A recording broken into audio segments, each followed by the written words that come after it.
Finally supreme court of India ने decide कर लिया है कि वेस्ट बंगाल इलेक्शन से पहले एक बड़ा फैसला आने वाला है। क्या वो इलेक्शन कमीशन ऑफ इंडिया के द्वारा सेट की गई फ्रीजिंग डेट को चेंज करने वाले हैं? और सबसे बड़ा सवाल, क्या लाखों वोटर्स का फ्यूचर अब भी अनसर्टेन है?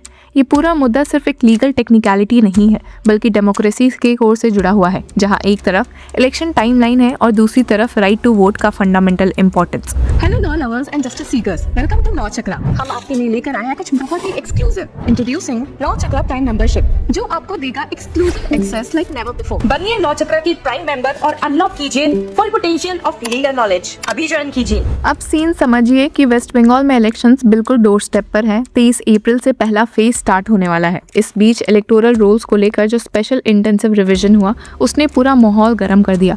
रिपोर्ट्स के मुताबिक लगभग 27 लाख क्लेम्स रिजेक्ट हो गए हैं और कई लोगों के नाम लिस्ट से हटा दिए गए हैं। और इसी बीच डेटा भी आया था कि टोटल 91 लाख वोटर्स इस पूरे लिस्ट से रिमूव हो चुके हैं। अब जब अपील्स पेंडिंग है, तभी ECI ने 9 अप्रैल को इलेक्टोरल रोल फ्रीज कर दिया। यानी जो लोग अभी भी अपनी लड़ाई लड़ रहे हैं ट्रिब्यूनल के सामने, उनका क्या होगा?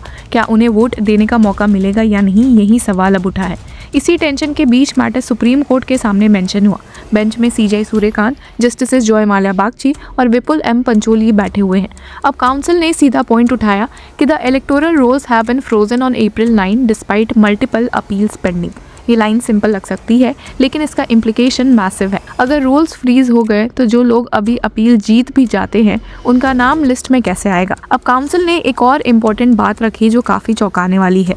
उन्होंने बताया कि अपेलेट ट्रिब्यूनल, जिसका head farmer Calcutta high court chief justice TS शिवगनम कर रहे हैं, ने रिसेंटली 2 अपील्स अलाउ की और ट्रिब्यूनल ने ऑब्जर्व भी किया कि the adjudication officers deleted the names of the appellants without application of mind. यानी बिना प्रॉपर रीजनिंग के लोगों के नाम हटा दिए गए हैं। और ये कोई छोटी बात नहीं है, ये डायरेक्टली एडमिनिस्ट्रेटिव फेयरनेस और ड्यू प्रोसेस पे सवाल उठाता है। इंटरेस्टिंगली, इसमें से एक अपील इंडियन नेशनल कांग्रेस के एक पार्टी मेंबर की थी, और जिसमें साफ साफ ट्रिब्यूनल ने ऑब्जर्व किया कि ECI ने कोई डेटा ही नहीं शो किया है उनका नाम डिलीट करने के लिए। और यहीं पर फिर ट्विस्ट आता है। काउंसिल ने कहा कि so many similar appeals are pending, और अगर फ्रीजिंग हो गई तो ये सब लोग ऑटोमेटिकली एक्सक्लूड हो जाएंगे।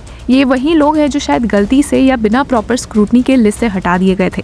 काउंसिल ने ये भी हाईलाइट किया कि these appellants are passport holders, यानी उनकी आइडेंटिटी और सिटीजनशिप पे कोई डाउट नहीं है। अब कोर्ट ने तुरंत फाइनल डिसीजन नहीं दिया, लेकिन एक क्रूशियल स्टेटमेंट सुप्रीम कोर्ट से जरूर आया है। जस्टिस जॉय माल्या बागची ने कहा कि we will consider the freezing issue on April 13 and if necessary we will pass appropriate orders. अब ये लाइन ही सबका फोकस बन चुकी है कि क्या 13 अप्रैल को court election commission of India के फ्रीजिंग डिसीजन को मॉडिफाई करेगा? क्या एक एक्सेप्शन क्रिएट किया जाएगा उन लोगों के लिए जिनके अपील्स पेंडिंग है? अब कोर्ट रूम में एक और इंटरेस्टिंग एक्सचेंज हुआ। काउंसिल ने आर्ग्यू भी किया था कि right to vote remains, these appellants are similarly situated. यानी अगर कुछ लोगों के अपील अलाउ हो चुके हैं और उनका नाम वापस आ गया, तो बाकी लोग भी सेम पोजीशन में हैं। उन्हें अलग ट्रीट करना अनफेयर है। इस पर ही जस्टिस जॉय माल्या बागची ने एक डीपर कॉन्स्टिट्यूशनल एंगल रेज किया। कहा कि there is a cut off line in respect to an election and underlying is a constitutional right to be on the electoral roll and to vote in further elections. That is a much higher and much more permanent. ये statement basically ये दिखाता है कि court भी समझ रहा है कि इलेक्शन डेडलाइंस और कॉन्स्टिट्यूशनल राइट्स के बीच बैलेंस बनाना कितना ट्रिकी है। अगर अब थोड़ा पीछे भी चले तो इससे पहले भी सुप्रीम कोर्ट ने इस इशू पर इंटरवेन किया था। कोर्ट ने इंटरिम इंक्लूजन अलाउ नहीं किया था, मतलब जो लोग लिस्ट से बाहर थे उन्हें तुरंत इंक्लूड नहीं किया गया था। और कोर्ट ने यह भी कहा था कि ट्रिब्यूनल्स को डेडलाइन सेट नहीं की जा सकती, क्योंकि 19 tribunals racing to finish by April 15 would only create chaos. यानी स्पीड के चक्कर में जस्टिस कॉम्प्रोमाइज नहीं हो सकती। अब वेस्ट बंगाल गवर्नमेंट की तरफ से लास्ट हियरिंग में सीनियर एडवोकेट श्याम देवान ने एक प्रैक्टिकल सोल्यूशन सजेस्ट किया था। उन्होंने कहा कि ट्रिब्यूनल्स 15 अप्रैल तक अपील डिस्पोज कर दे और 18 अप्रैल को सप्लीमेंट्री लिस्ट पब्लिश हो जाए। उनका क्लियर स्टैंड था, appeals are a continuation of the adjudication process and no elector should be disenfranchised. अब ये आर्ग्यूमेंट काफ़ी स्ट्रॉन्ग है, क्योंकि अगर अपील प्रोसेस चल रहा है तो उसका आउटकम कंसिडर होना चाहिए। लेकिन कोर्ट ने इस टाइमलाइन को एक्सेप्ट नहीं किया। रीज़न सिंपल था, अगर सब कुछ जल्दी जल्दी करने की कोशिश की गई तो सिस्टम कोलैप्स हो सकता है। इसके इंस्टेड कोर्ट ने एक स्ट्रक्चरल सोल्यूशन दिया। कोर्ट ने ऑर्डर दिया कि कलकत्ता हाई कोर्ट के चीफ जस्टिस सुजय पॉल एक 3 मेंबर पैनल बनाए जो यूनिफॉर्म प्रोसीजर सेट करेगा सभी 19 ट्रिब्यूनल्स के लिए। ये स्टेप इंश्योर करेगा कि हर केस को एक कंसिस्टेंट और फेयर प्रोसेस फॉलो करके डिसाइड किया जाए। और इस पूरी कंट्रोवर्सी के बीच एक और शॉकिंग डेवलपमेंट हुआ था मालदा में, जहां जुडिशियल ऑफिसर्स को घेराव किया गया था। जब वो अंडर एजुडिकेशन केसेस प्रोसेस कर रहे थे, और इस इंसिडेंट ने सिचुएशन को और सीरियस बना दिया था।